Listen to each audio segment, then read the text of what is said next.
escala en París, Aida Palau. Bienvenidos a todos a este programa de Radio Francia Internacional y de France 24. Hoy nos vamos a ir a los años 90, a Estados Unidos, sobre todo a la zona de Seattle, para hablarles de unas mujeres que revolucionaron el mundo del punk y con esa revolución también contribuyeron a la evolución del feminismo. Y lo hacemos con la periodista francesa Mathilde Carton. Mathilde, muchísimas gracias por estar con nosotros. Un placer. Bueno, acaba de publicar este libro, Riot Girl, Revolution Girl Style Now, en la editorial Le Mot Le Reste, y es un libro que habla de esa revuelta, ¿no? de unas chicas. ¿Quiénes eran las Riot Girls? Fueron estudiantes, tenían 20 años y a ella le encantaba el rock. El rock a este momento de la historia era algo muy punk, muy grunge, y entonces ellas noticiaron que durante los conciertos nunca había sitio para las mujeres, siempre había mucha violencia y ellas siempre estaban como en el papel de la groupie, el papel que siempre como un objeto y nunca como un sujeto. Y ellas querían tocar los instrumentos, ir en el escenario y bueno, ser como músicas, ¿no? Y existir por sí misma y no solo como un objeto sexual. Sí, hay una frase, ¿no? que en el libro que dice, bueno, no hemos venido a salir con los chicos, con el grupo, nosotras somos el grupo, ¿no? Nosotras somos la banda. Es un poco más radical, sí. Es que ellas, bueno, son punk, entonces dicen, a ver, yo no soy aquí para follar con el grupo, yo soy el grupo, y esto me parece esencial. Sí, es como un resumen, ¿no? de esa revolución. Sí. Bueno, antes de entrar a explorar este mundo tan interesante, me gustaría que explicara por qué se interesó por él, ¿no? Se interesó ¿quieres decir por el movimiento femenino? ¿Usted por qué se interesa por las Riot Girls? A ver, es que yo soy súper animada por lo de rock and roll y también soy muy interesada por el feminismo. Y de estudiante tenía que hacer una tesis y yo quería, mezclar política y también rock, y para mí el mejor ejemplo son las Riot Girls, porque ellas hicieron un corriente musical que también fue un movimiento social. Tuvieron como un manifiesto política, habían reglas muy claras para crear un escenario, un espacio de empoderamiento para las mujeres, y me parecía completamente fenomenal esta revolución. ¿Por qué el punk era el terreno de juego perfecto para las Riot Girls? Y explíqueme esas reglas, ¿no? Bueno, pues el punk es una música que surgió en los años 70 en contra de todo el orden establecido, ¿no? Y entonces el punk sugiere que tú no necesitas conocer tus instrumentos perfectamente, solo hay que tocarles, solo hay que exprimirte, no hace falta ser un virtuoso de música, eso para nada, solo hay que coger tu propia energía y decir lo que tú tienes en las tripas. Entonces fue ¿cómo se dice? Un corriente musical muy interesante para las personas que se sentían dejadas de lado, ¿no? Entonces hay un espacio para hablar de racismo, de sexismo y de todas las cosas de todas las discriminaciones que existen en la sociedad, pero así. Entonces, para ellas fue enorme, porque hay algo de la filosofía de hazlo tú mismo, ¿no? Do it yourself. Es algo muy interesante para ellas, y entonces lo cogieron y desarrollaron sus propias ideas en esta escena, en este espacio artístico. Y, por ejemplo, ¿qué reglas imponían? Los Riot Girls, cuando hicieron su propia escena, lo hicieron sin los hombres. Había algo porque los hombres, o quiero decir, una mirada exterior, siempre te critica y siempre te pone un papel, te pone una etiqueta en momentos de que tú solo necesitas que desarrollar y descubrir lo que te gusta y descubrir tu voz. Y entonces, por ejemplo, hacerlo entre sí misma era muy importante para no estar perdida en la mirada y sin que te juzguen, ¿no? Exactamente. ¿Y cómo se lo toman los hombres esta entrada Bueno, en pues el punk de las mujeres. muy mal, Chicas como solo. siempre, ¿no? Porque, a ver, es que imagínate además que era como 30 años antes. Ya sabemos que ahora no es tan fácil decir algo de mujeres a los hombres, pero imagínate 30 años antes.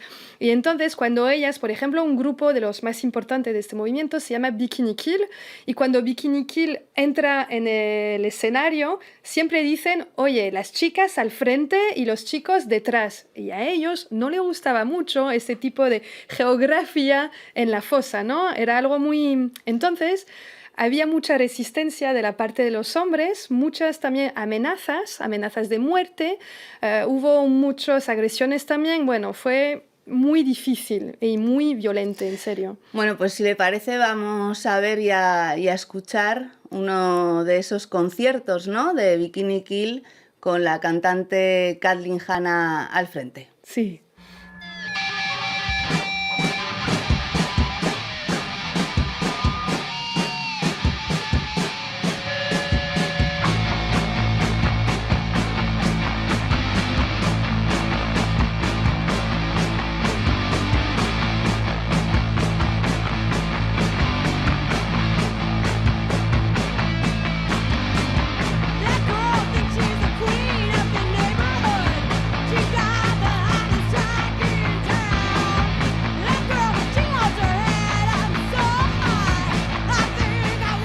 Bueno, ¿y de qué hablan las Riot Girls o Bikini Kill? Porque es un movimiento que alía eso, feminismo, punk, política. ¿De qué hablan las canciones? Hablan de la realidad de ser mujer y en los años 90 en Estados Unidos tu realidad es...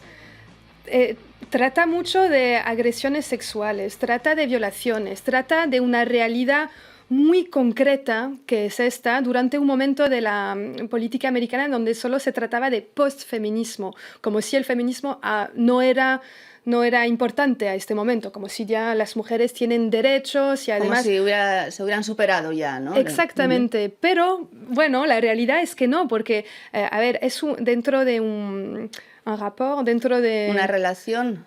No, quiero decir lo del FBI. Un informe. Sí, perdona, un informe del FBI dijeron que en el 91 había una mujer sobre 4 americana que va a ser víctima o ha sido víctima de una violación. Esto me parece enorme en un país así. Además que el FBI no es conocido como, algo muy progresista tampoco. Así que si ellos lo dicen, el número me parece enorme. Justamente Kathleen Hanna, la cantante de Bikini Kill, es muy importante, ¿no? Para este movimiento y tiene una historia particular, familiar, porque su madre también jugó un rol esencial, ¿no? En el aprendizaje del feminismo. De hecho, aprenden casi juntas, ¿no? El feminismo, y también jugará un rol muy importante la Universidad de Evergreen, en el estado de Washington. Explíquenos un poco la historia de Kathleen, por qué fue tan importante ese aprendizaje del feminismo, esa historia familiar, la de su madre. A ver, es que ellos vienen de la clase media americana muy clásica, no hay nada que decir, no hay nada particular. El padre era alcohólico, tuvo muchos comportamientos muy border, no de agresiones sexuales, pero siempre en el límite. Súper límite, sí. Y la madre entonces no decía nada, no había resistencia dentro de la casa, pero ella cada domingo iba a la iglesia y en la iglesia había una asociación que iba a ayudar a las mujeres maltratadas. Y entonces fue como una resistencia clandestina.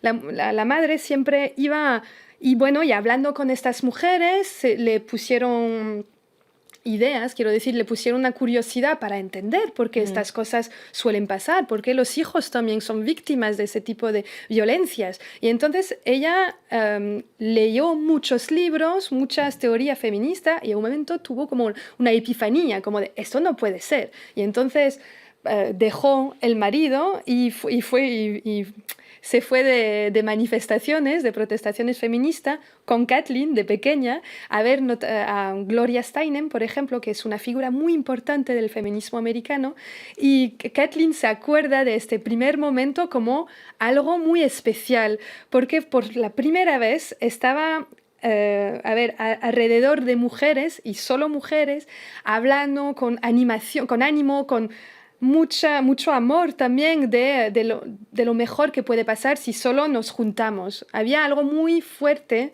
en esta solidaridad. Me gustaría que me explicara brevemente la conexión entre Kathleen Hanna y Kurt Cobain de Nirvana. Sí, es que en Olympia, que es la capital del estado de Washington, como a 1 hora de Seattle, es que es súper pequeño y además cada uno toca música con cada uno y Kurt Cobain es de esta parte. Y entonces él tocaba con Toby Vale, que es una música de Bikini Kill también, y bueno, y salieron un poco juntos, bueno, tiene 20 años, y fue Toby la que le aprendí a él lo que es el feminismo, lo que es lo que hay que hacer, ¿no? La lucha, lo que tenemos que hacer. Y entonces él completamente esposó la causa y cuando Nirvana fue enormísimo, cada vez, en cada entrevista, siempre hablaba de sus amigas, de las Riot Girls, diciendo que hay que poner un poco de luz en este tema, que es muy importante para que todo cambie y que la sociedad cambia también. ¿Y cuál ha sido la huella de las Riot Girls y por qué un grupo tan confidencial, finalmente de los años 90, usted cree que ha tenido tanto impacto en otros grupos, otras cantantes más tarde? Porque ellas hicieron esta revolución. Quiero decir que se quedaron como eran un movimiento muy radical, feminista, anticapitalista, y ellas no querían ni hablar con los medios grandes, tradicionales.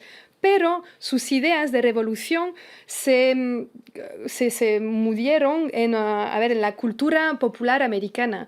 Porque, es que de la misma manera que Madonna, por ejemplo, fue a buscar por cosas nuevas, por ideas nuevas en el underground, en el subterráneo, y ella encontró como el voguing, por ejemplo, pues los sellos discográficos a este momento también buscaron a algo nuevo, ideas nuevas, y encontraron toda esta angustia, toda esta rabia, algo muy salvaje, ¿no?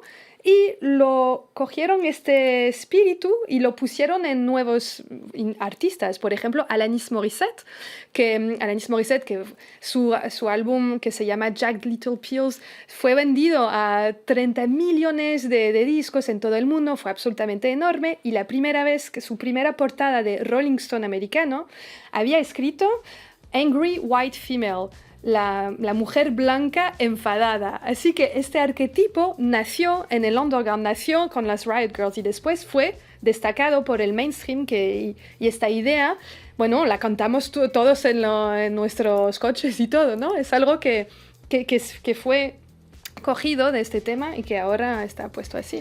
Bueno, pues muchísimas gracias, Matilde Carton, autora del libro Riot Girl, por haber estado con nosotros con esta historia apasionante. Muchas gracias. Y muchísimas gracias a todos ustedes por habernos acompañado y a Florencia Valdés por haber coordinado este programa. Ya saben que nos pueden seguir por internet en rfimundo.com y en france24.com. Hasta pronto, amigos.